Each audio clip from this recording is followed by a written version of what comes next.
here with Jariah Steele and Sanaya Gregory after you guys' 81-73 victory over Rio. Guys, what a sweet way to get program win number 899, but I'd say obviously just the rivalry game itself is enough. Talk about just how you guys came out and performed today. I think we came out hard. You know, we've been focusing on this team all week, and it was a good team win. Everybody was on a string on defense, and we just played hard and executed on offense. Yeah, it started in warm-ups. Like, we were just, like, I feel like we all just wanted it. Like, coming off the new year, just wanted to make a statement, honestly. Talk about just the history of the program to be at 899 wins and be a part of that. What does that mean to be a piece to that, to getting closer and closer to that 900 win mark? Honestly, it feels really good to know that we're winning that many games. Like, it's just, like, it makes me want to go harder and win, like, all these games that we have coming up, honestly. Yeah, same with her. Like, it feels good to win all those games and continue to win and continue the history of Shawnee State. And then lastly, just the second half, or the first half really, is when the game kind of changed late there. You're down 36-35, but you go on a 16-3 run, and that's where you guys really kicked it up defensively. Just go into what that was like, you guys playing so hard together like that. It was just like we just huddled and like came together collectively to, you know, go hard and stop everybody on Rio's team and make sure we executed. And it just started getting steals and rebounds. Honestly, I think once the crowd got hyped, that's when we started noticing, we got to pick it up because they got too close. But we locked down and made a statement for ourselves and told them this is our house, they're not gonna win. So yeah. Y'all have played a tough non-conference schedule. How does that prepare you for games and atmospheres like this? This probably was the toughest game. Yeah. Not gonna lie, just having a crowd no other school had a crowd like this, so it was just different. But I feel like we prepared ourselves very well, just supporting ourselves and making being loud during warm-up. So it helped us all together. Yeah. Last one I got for you, top 10 win, a conference win, obviously. But what does this kind of do to propel you all to the rest of the conference slate coming up? To play everyone like we just played them, and to continue to go hard and play tough defense, and everybody on the same page. Yeah, same with her. Rio was a top, so we know we can beat anybody. So, Coach, great win over Rio today. Defensively, I feel like the difference in the game, you were down by 1 there late in the first half, and the last minute and a half, you go on a 7-0 run, and then that moves into a 16-3 run over about a 7-minute stretch there between the second and third quarters, and just the time where your girls just really locked down and played great ball on the string defense. Yeah, they know that our key is defense. We emphasize defense in practice, and they know I'm real big on rotations. If you're not in rotation, they tease me about it all the time.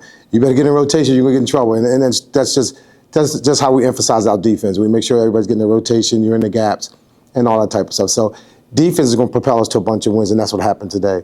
I just found we turned them over 24 times.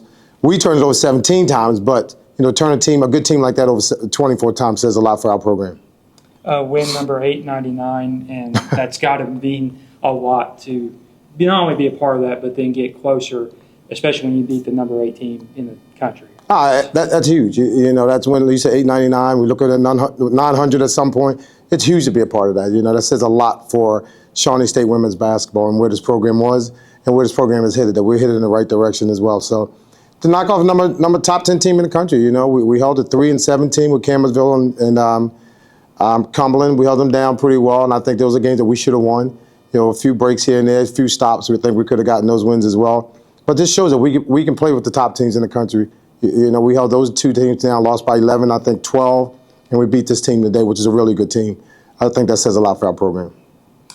Talk about just the job Miyoshi Ellis, Lakin Williams. There were other key parts to it, but they seemed like those two really seemed to play their best games of the year at the most crucial time. Miyoshi's a game changer, and we knew that all along.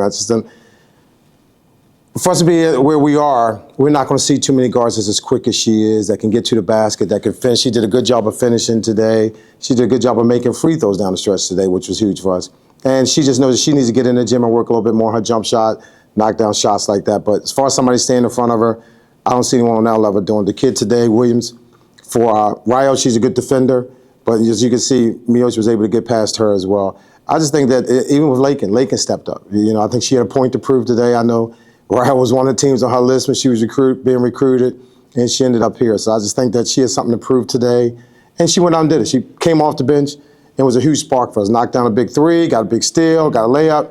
And I think she finished with 5 or 6 points. That's what we talk about, our kids coming off the bench, about keeping the wheels turning. I think Lakin did everyone on our bench, they did a fantastic job. Even with NAIA. NAIA came in, and like you said, she got a quick steal, layup, all type of stuff. So those are the type of things that we need from each person on our bench to step up and do, and they did a good job tonight. Kind of building off Kevin's first question, what was the message to the team at halftime? You go on that short little run to end the second quarter, but then you carry that over into the third quarter as well. Well, we had to continue on the defensive end of the floor to get stops. And what got us on that run at the end of the second quarter was Naya came off the bench, got 2 quick steals and a layup, and knocked down a nice two layups to get a nice basket and stuff like that. We had to continue to do that. We had to get back, and they were beating us back in transition. Now, we were slow getting back on our transition defense, and that's something that we work on all the time, so I didn't understand it. But when I thought about it, we were celebrating after we made a basket. We were celebrating, they were pushing the ball down the floor. So, and that's what they want to do. They like to score 100 points a night. They averaged 85, I think, a night, and we held them to 73, 74 points a night. If we can hold team below the average, I think we can score the ball well enough to win basketball games. And again, we did that tonight with playing against one of the top teams in the country.